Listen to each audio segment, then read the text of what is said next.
My Skar SDR 15-inch subwoofer hasn't been getting a whole lot of use ever since I got my 18-inch subwoofer, and I've been thinking how I can put this subwoofer to good use, but I think I finally have an idea. So I got this 4 cubic foot subwoofer box for only $10, and yes, you heard that right, $10. And for the price, this was a steal. So it's a fully carpeted box, and it's a sealed box, and it's honestly in pretty good condition. All I really have to do is glue one side of it back on, and then create a hole for the 15-inch subwoofer, and then it should be working pretty good. So let's get this box fixed up, and then we'll get the 15 put in, and we'll see how it sounds.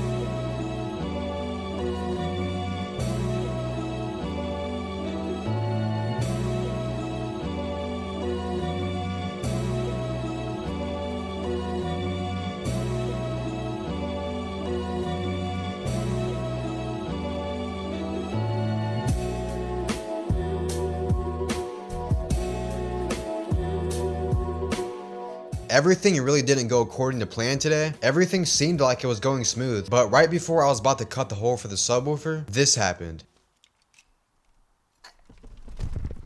Oh!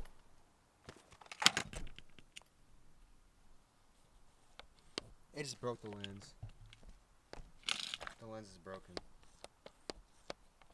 Yes, I can't believe this actually happened. I was trying to move an extension cord, but it ended up getting caught around my tripod, and I tried to catch it, but I was just far enough away where it ended up hitting the ground. The lens that broke still can be used, as I'm actually using it right now to film this video, but the thing that actually broke was the zoom. So now if I want to zoom, I actually have to pull the front of the lens out or push it back in. But hey, at least it still works. So after that happened, I got started on cutting the hole for the subwoofer.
So after testing the subwoofer, I was honestly surprised for how it sounded and just how deep it was able to go. There definitely are some ear leaks I still have to fix, but I was pleased with how it sounded. It is an oversized box according to Skar specs. I'm going to be doing some more tests for the subwoofer and just seeing how good we can get it to sound and also just how loud it can actually be. I appreciate all y'all for watching. Hopefully you guys learned something new today, and I'll see you on the next video.